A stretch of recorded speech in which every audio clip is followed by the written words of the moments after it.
आगरा में भगवान झूलेलाल जे समक्ष लगायो वियो छप्पन भोग जो प्रसाद। पूरी ख़बर लाइ तव्हां जुड़ल रहियो असां सां गॾु ऐं ॾिसंदा रहियो किशोर स्वर्ण इसरानी सां गॾु सिंधी नॉलेज।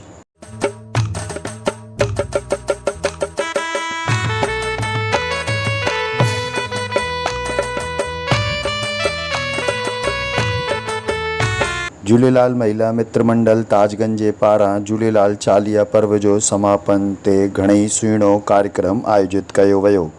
मीडिया प्रभारी ललित नाजवानी ॿुधायो कि 40 ॾींहंनि ताईं हलण वारे झूलेलाल चालीहा पर्व जे समापन ते 30 अगस्त जो ताजगंज जे झूलेलाल मंदिर ते वॾो आयोजन कयो वियो, जंहिंमें लाल साईं जे अॻियां छप्पन भोग जो प्रसाद अर्पित कयो वियो ऐं नचंदे ॻाईंदे लाल साईं जी जोत विसर्जन कई वई।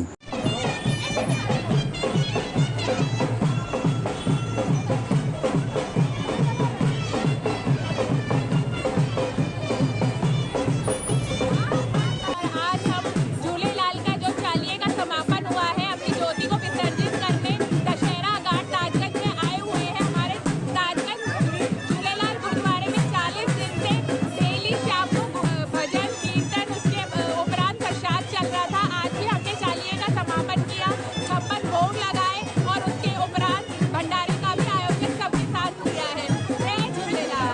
समापन ते भंडारे में सभिनी मिली जुली सेवा कई ऐं प्रसाद पातो।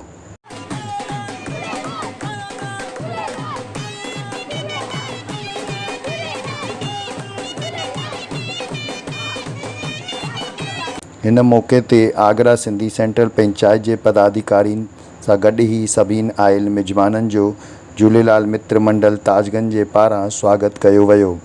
हिन कार्यक्रम में महिलाउनि जो उत्साह तारीफ़े क़ाबिल हो।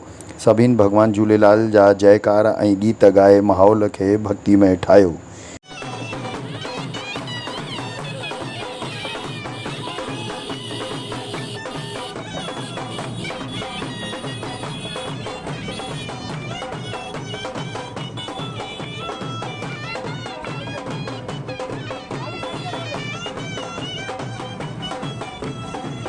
अहिड़ी सिंधी ख़बरुनि लाइ तव्हां जुड़ल रहियो असां सां गॾु चैनल सां गॾु। नया जुड़ल आहियो त सब्सक्राइब ज़रूरु करिजो, लाइक करिजो, कमेंट करिजो, असांजो उत्साह वधाइजो।